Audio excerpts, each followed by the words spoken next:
Alright,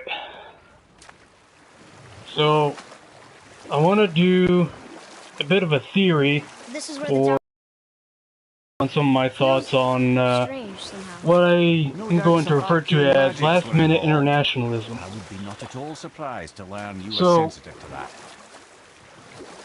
imagine you're in a country that is heavily dependent on a foreign country What's that down there? for almost everything it has and all of its goods and resources and just everything that it makes use of in normal day-to-day function. So imagine this country knew full well that the foreign country that it was reliant on had a pandemic or some kind of viral outbreak or uh, some bad bug going down the road. Well, now imagine for a second if the country that you're in that's dependent on this foreign country knows full well of this pandemic and is aware of how bad it is and how it's affecting its economy and its production of goods. And even though it knows how bad it is, it continues to do business and be entirely reliant on this foreign country. Now, take that and let's take this a step further. Imagine Wow. There was it another knew shipwreck full under the well water. months in advance, and then it decided to continue business all the way up to the point when it was starting to spread to other foreign countries and seemed and continued travel to and from this country as well. So, and all the while, still continuing business as usual. So,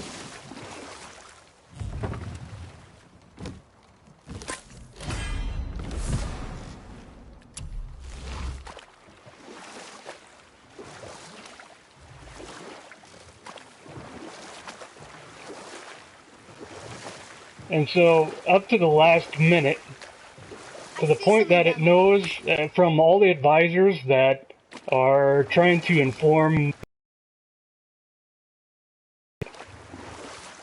take, I mean, so the advisors are ignored.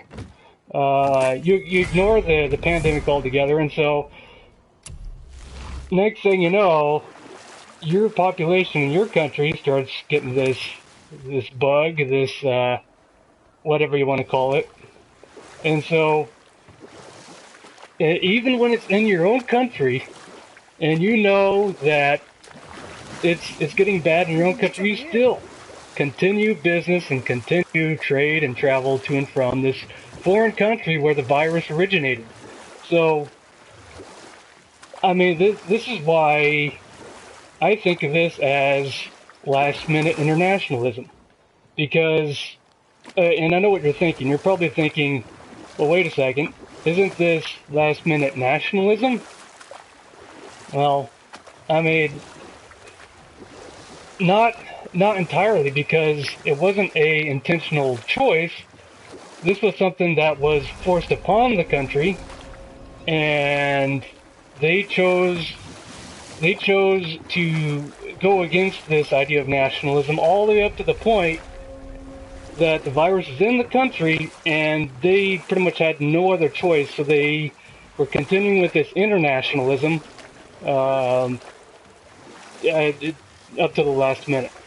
So what this does is it shows the weakness, it shows the vulnerabilities of a country that's heavily dependent on, again, virtually all its goods and all its resources, on some foreign country, and if anything affects that foreign country that it's reliant on, then obviously it's going to affect the country that you're in. So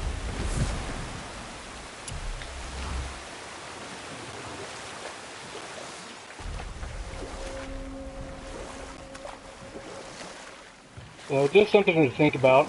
Just a bit of a theory I had, and I mean this is just one of many reasons why the idea of nationalism is just, day to day starting to make more and more sense to a lot of people. Um, and to think that even with this president of said country is trying to build a giant wall across, an entire border of its neighboring country, well, that wall doesn't even get built. Even if the majority of the people want this wall, it still doesn't get built, but yet, a pandemic comes through, and it's still not built, but yet, what it takes is this ugly bug to have some kind of major change in the movement and migrations of people to have any kind of stop or slow down at all. So,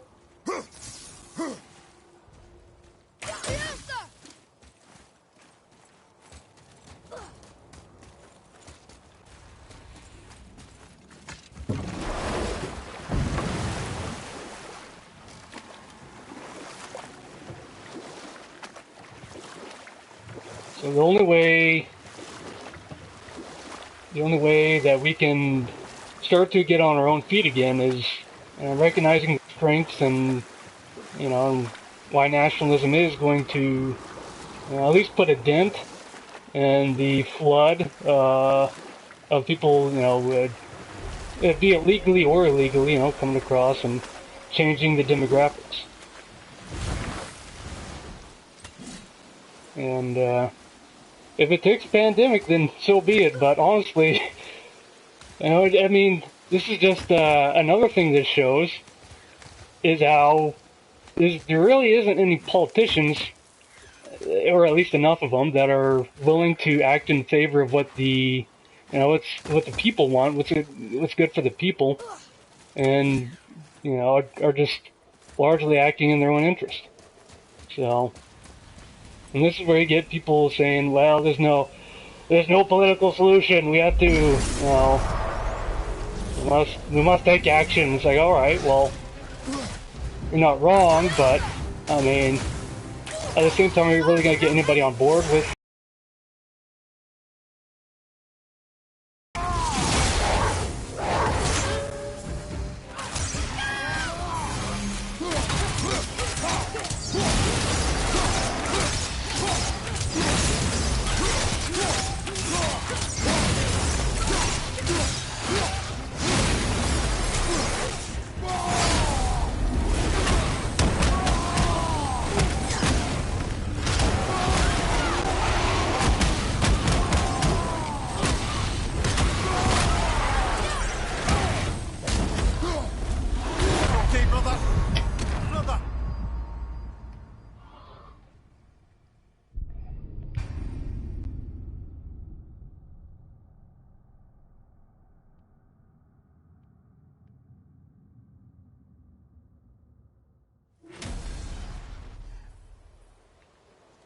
So even if the leader of this country, which has a pandemic in another country that it's reliant on,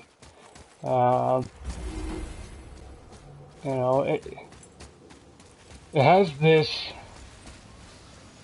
essentially a parasitic relation with this foreign country. Well,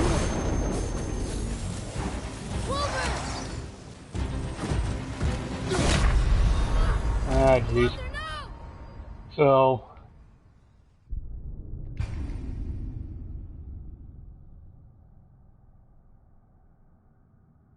at what point do you cut that off? What point do and honestly, this should have happened a long time ago. Should have happened a long, long time ago. But But here we are, so, I mean, accepting where we are now, and moving forward is just like, okay, well, what do we do, right? What do we do? It's definitely not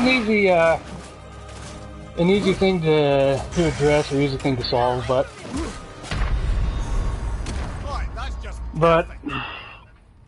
you know, obviously something has to be done, and I think largely that begins on a personal and a person-to-person level. It begins with, you know, it's starting to take care of yourself a little better, you know, just the basic things, right? Eating the right foods, going out and getting some fresh air once in a while. I mean, exercise, you know, all the stuff you hear all the time. But, you know, just so many people have been lulled into this sleep that they think, well, you know, I'm gonna sit back and watch the next Iron Man. I'm just gonna, you know, sit back and watch the next Marvel, and you know, everything will get better. And I don't know why things are getting worse, but you know, maybe it's, you know, from people that are literally invading into the country. But no, we can't think of that. It's like no, right? Well, I mean, that's Marxism in a nutshell. Is taking anything that criticizes or questions what their goal is, what they're, you know, currently doing, and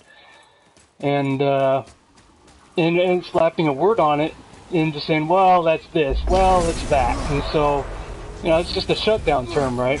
I mean, if anyone who says those terms, who labels it this or labels it that, is just, you know, being lazy and coming up with a reason to, a reason to end the conversation before it even begins.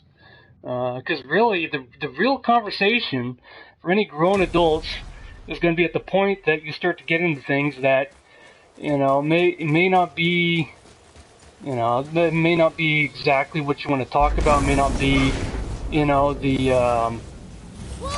know, it may be something you hate. But the thing is, if you never address it, well, now how could you, you know, like, where do you go from there? And for the most part, you really don't go anywhere from there, and that's, you know.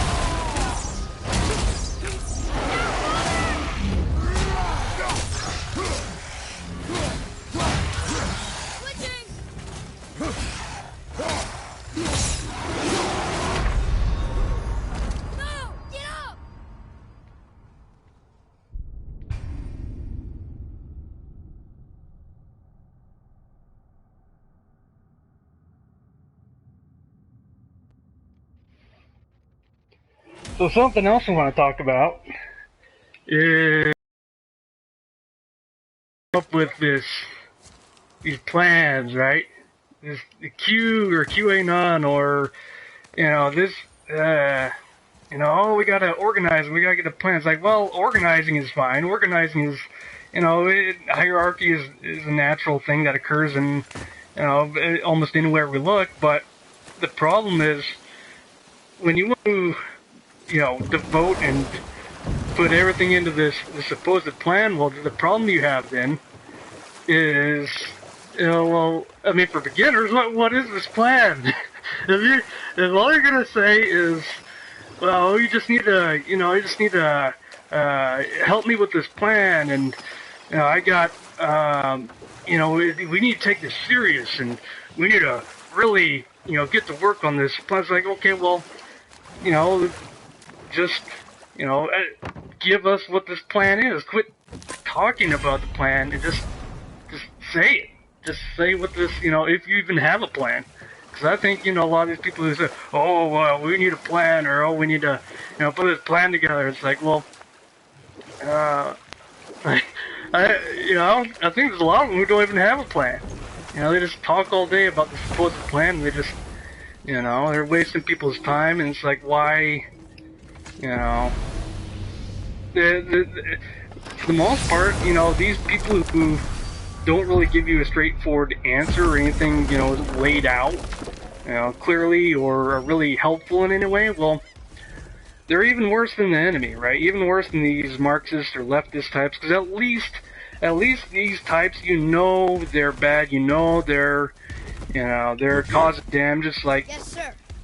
that much is clear, so. All right. But the types are like, well, yeah, it's like conservative values, but I'm not racist, so let's bring in a few more million people to change the demographics. Like, oh, of course they don't say this, until they get questioned on it, and they don't allow those questions, but.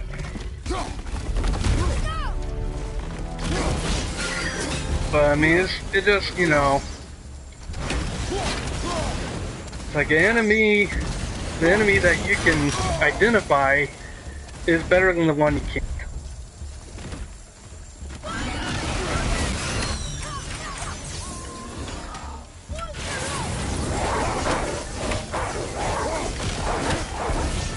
And that's what these people are. They're enemies in disguise, and I think this is something a lot of people are catching on to ever since some of the the Groiper wars have taken place, and and I think something else that I want to speak on here is I think there's a lot of people who okay, great, they're speaking against this political correctness and the SJWs, and no matter where it comes from, largely in the entertainment industry, it's kind of a waste of time in the sense that it's like, okay, well, great, you realize there's an issue there, but you're not really getting to the core of the issue. Just kind of like, oh, these guys went woke. It's like, how many videos, how many hours do you waste each day, whether you're watching it or you're putting the video together, and you're saying, okay, look, hey, these guys went woke, these guys are SJW. It's like, yeah, okay, great. I've seen this before, and it's good to be aware of it, I guess, so you're not funding the people who are, but I mean, beyond that, it's like, well, where does this get us? And, for most of it doesn't really, it just, like cutting at the branches of a tree and never getting to the root of the problem. So, and if you just keep cutting off the leaves and the branches, like how do you, I mean, I guess if you have your Patreon subscribers and your, oh, don't forget to sign up, on my Patreon. Well, I guess the endless supply of content, but. If you really care about people, if you really care about trying to, change things one way or another, then, you won't just sit there and, point one after another. It's like, it doesn't help at all, but.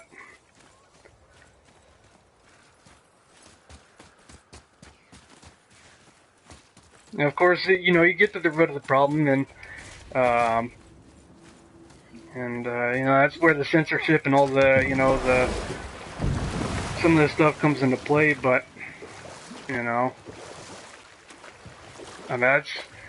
that's kind of step one in being able to get to any kind of solution is recognizing what the problem is, being able to fully detail out and recognize the game that's being played, and there is a game being played.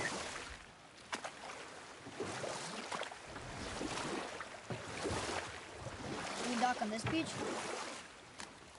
And most of us,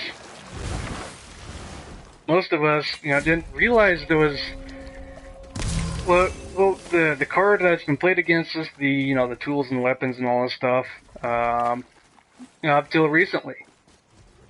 I mean, and some of us just haven't been alive that long to see it in the works, but, and we've been born and raised on this.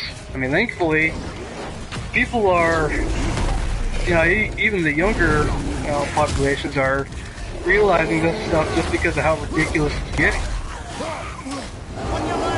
But,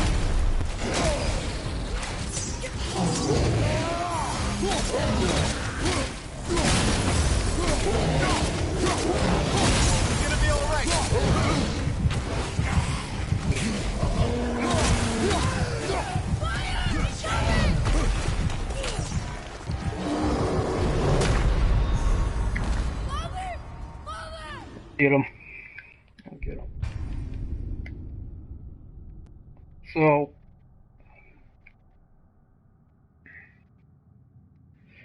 anyone who's got a legitimate plan, I firmly believe they're going to lay it out in clear, very basic, very clear language and steps, and go.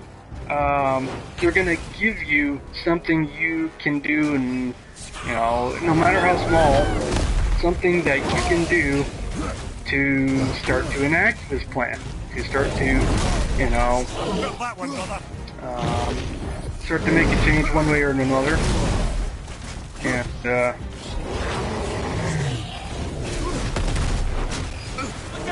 what that looks like could be very different based on what exactly that plan is, but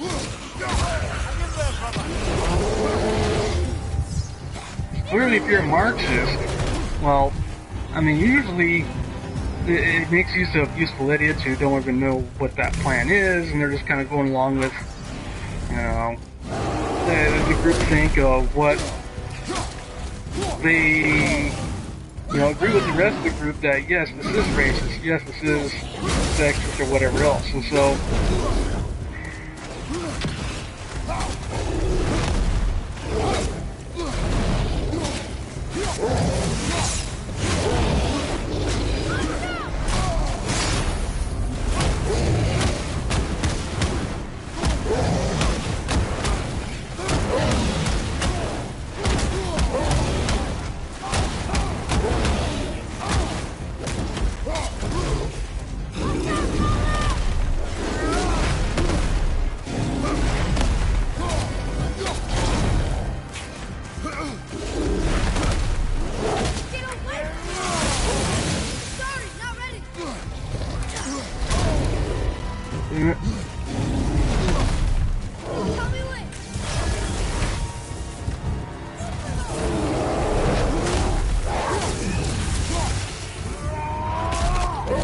there we go.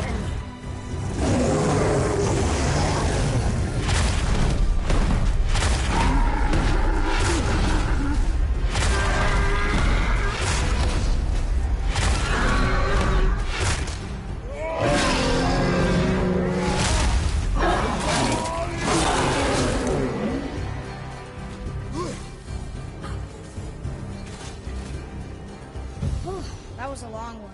Alright.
Have you considered a tactical retreat? Come to it!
So, one of the questions can then become, what plan is there for internationalism in a true plan, a legitimate plan structure, right? Well, internationalism can be, for the most part, equated to globalism, or a lot of these other terms that often come up, which equate to everything that globalism entails, between the mass migration, the Hang in there, brothers. Replacement of people.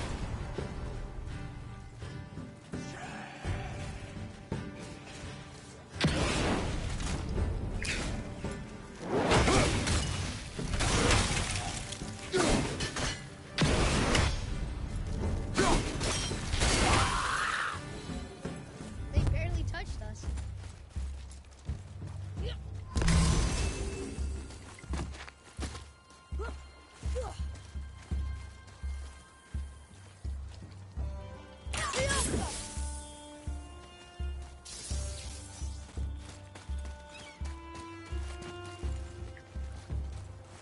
Atreus, to me. Okay, I'm coming. So I'd say the plan that has been put in place kind of all started with this. I mean, it goes back, quite.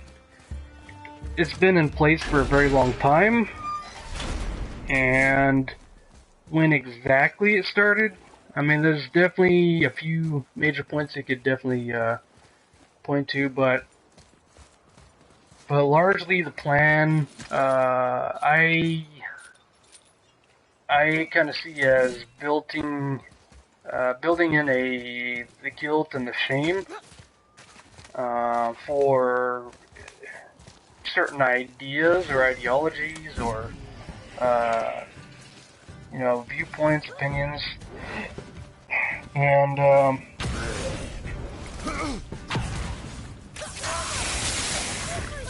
to try and prevent people Everything okay back there? from considering those viewpoints. And so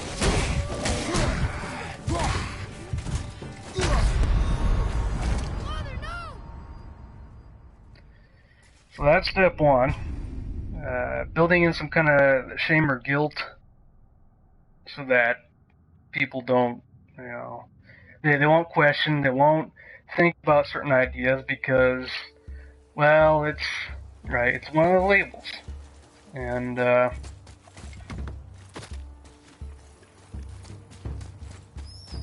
Atreus, follow me.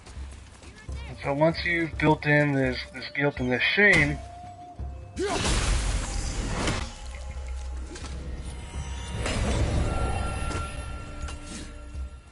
then you can start to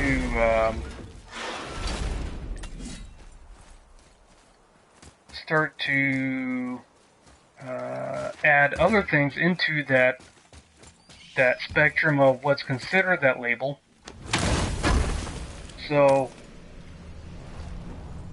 I mean, what's interesting is how language is really what's at play here, to where the terms, racist and sexist and all these things have changed in the sense of maybe not necessarily the definition that, will be in whatever dictionary you look up, so much as, which honestly that, whether that's changed or not doesn't really matter, so much as what the public, if the population, the majority of the population sees something as one of those labels, then, regardless of what it says on paper or what it says on, Google, when you Google the definition,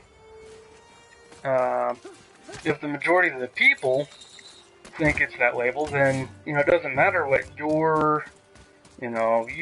or some book says what that label means. So, what started as obvious, outward, be it violence or be it, cursing someone out or, clear anger towards someone, well, then that's okay. Then you can label, that as some kind of act, right? Well, most of the time, unless it involves violence, it's harassment, right? You can have all kinds of different, types of harassment, but it's harassment nonetheless. In the same way that a supposed hate crime is also, it's a crime, right? But what kind of crime is it? Is it a violent crime? Then does it really matter if it's, all violent crimes are hateful, right? So, at what point do you say, okay, well, this was just violence, and so, but for the most part, it's just anything toward a non-white person is a hate crime, or hate this, or hate that, because, they hate it's the white man, right? The white man is so hateful. It's like, well, it's like, okay, well, how, when do you ever hear? How many stories, when does the news ever cover a supposed hate crime against a white person? Well, it really doesn't happen. So,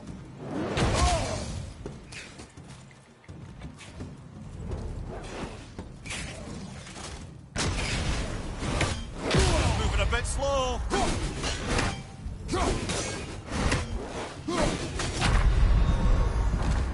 Don't leave me alone here!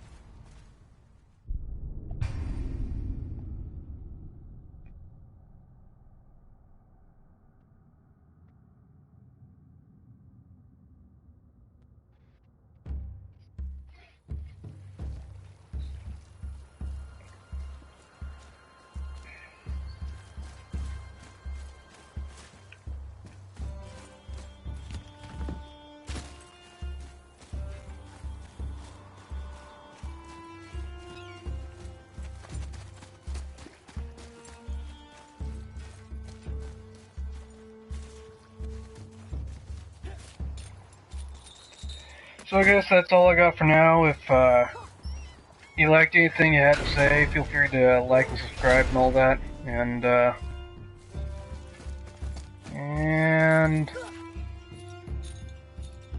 I'll be on the next stream. Thank you for watching.